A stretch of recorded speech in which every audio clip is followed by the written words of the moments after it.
If I had a nickel for every time I've gotten myself into a dumb situation while traveling, I'd be able to afford a new top-of-the-line mobile phone, which would be convenient, because one of the reasons my travel situations always seem to go from bad to worse is that I had no phone. Welcome to Sketch My Story.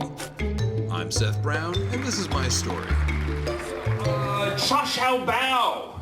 Cha Shao Bao, you guys know Cha Shao Bao? Yeah. Yeah, steamed buns filled with sweet barbecue pork. They are amazing. And when I was visiting my brother at Stanford, I was in San Francisco's Chinatown for the day, and I was going to every single Chinese bakery because you can get them for $1. $1. So I'd go to every bakery having the Cha Shao Bao. Now, my brother's girlfriend had asked me to pick her up some winter melon cookies, but that's second priority right now because I'm trying all the Cha Shao Bao. And when I get full, I go to one of these curio shops. I get a giant statue of General Kwan. You know, the guy with this. How can you not get a giant statue of General Kwan? Am I right? You guys know what I'm talking about. So I'm carrying my statue of General Kwan. I got to catch the train home to meet my brother, but I stop and I go to the bakery where they have the winter melon cookies. And then I'm like, wait a minute.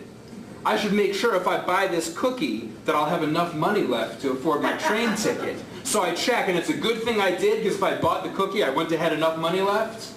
But unfortunately, even before buying the cookie, it turns out I still don't have enough money left. Kwan!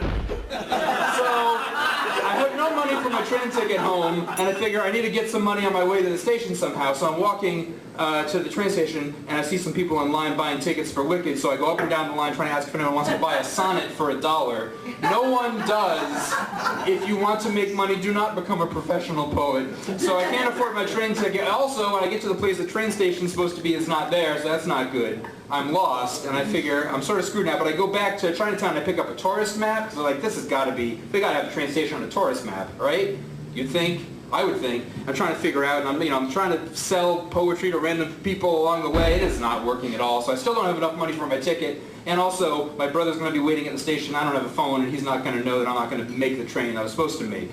So I get the tourist map, follow the directions on it, get to a train station that looks suspiciously different from the one I came in on. And I go down and ask where the train to Stanford is, and he says, well, we don't have a train here that goes to the Stanford side. I was like, what do you mean you don't have one? Is there a station around here that does? Like, no, man, I can't help you. So at this point, I am totally screwed. I'm thinking, am I going to be stuck in California, in San Francisco, rather, not be able to get back? My brother's going to be waiting. I have no money for my ticket. I don't know where it is. And I'm moping my way up the steps out of the station. And I walk a few steps, and then I hear, from behind me, I hear, Seth? And I turn around, and there, like an angel from heaven, is the glowing Muppet-like face of my friend Bob from college, who I haven't seen in 5 years, and I forgot he moved out to California. And I'm like, oh my God, Bob! And I give him a giant hug, and I explain to him everything that happened, and we catch up for 10 minutes, and then he lends me his phone to call my brother. He brings me to the train station, gives me $5 for my train ticket, and I make it home. And my brother's girlfriend never got her melon cookie, but Bob Galloway is my personal Jesus. Even he can't save me from the trouble my bad handwriting gets me in, though.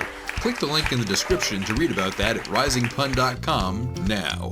Don't forget to come back and watch another one of Mary's animations. Here, storyteller Fee shares a story where her mom accidentally causes some trouble in Berlin, to the point where she gets kicked. Well, I don't want to spoil it for you, just go watch it.